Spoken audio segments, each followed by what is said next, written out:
Mhm.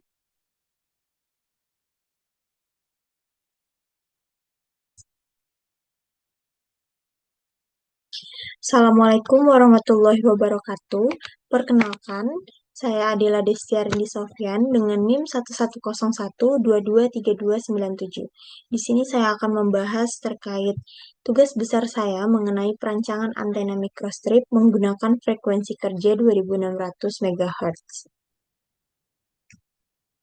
Pada slide pertama, yaitu latar belakang, seiring meningkatnya kebutuhan konektivitas, teknologi komunikasi nirkabel terus berkembang. Antena microstrip banyak digunakan karena bentuknya yang kecil, ringan, murah, dan mudah diintegrasikan.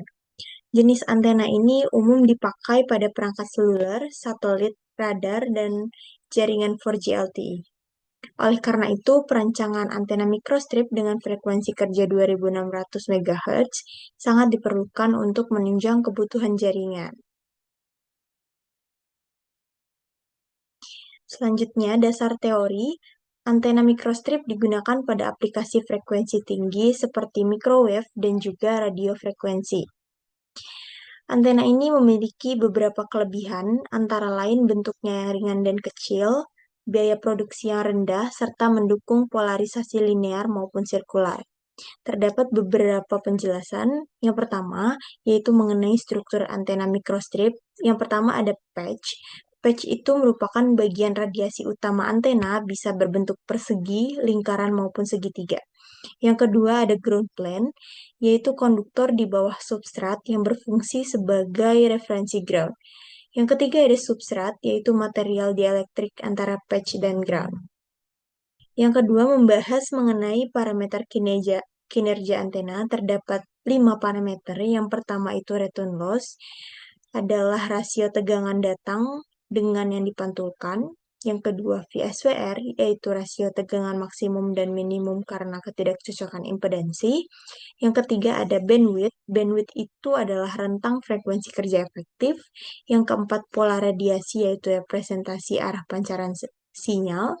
Yang kelima yaitu gain, adalah perbandingan daya radiasi terhadap antena referensi.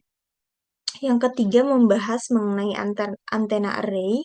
Antena array adalah gabungan dari beberapa elemen antena yang disusun untuk bekerja secara bersama-sama.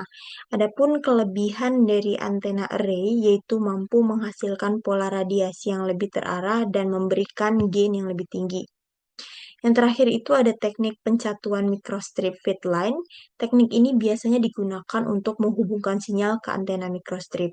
Adapun ciri khasnya yaitu feed line dan patch dicetak pada substrat yang sama, mudah difabrikasi dan impedansi mudah disesuaikan.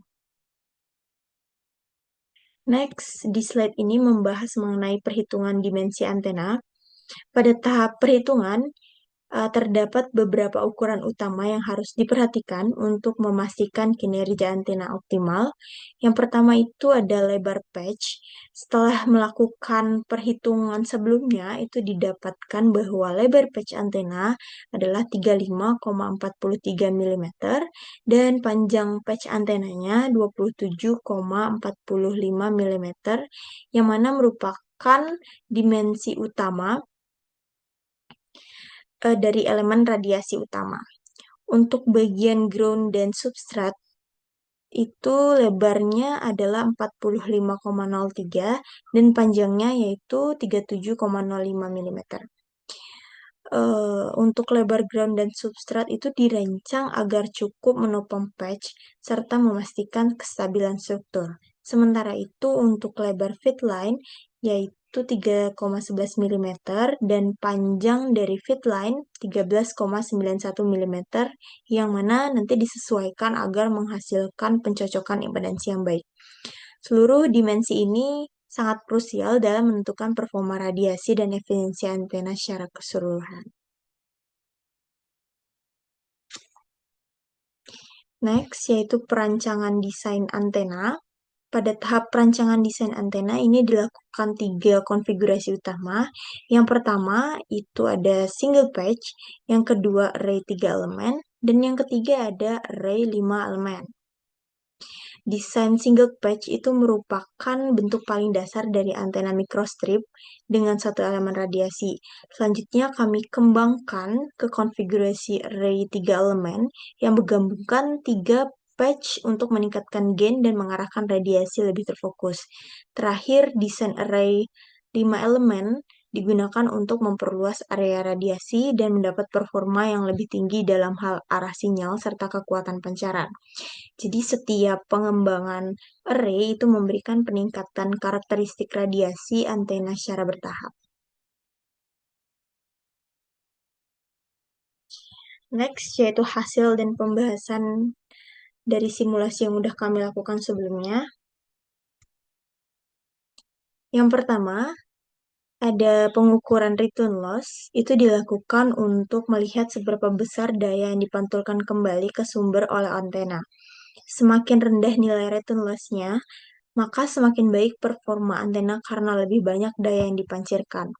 Dari ketiga simulasi ini bisa dilihat pada gambar, itu dari hasil simulasi antena single patch, pada frekuensi 2,6 menghasilkan nilai return loss-nya minus 11,23 dB.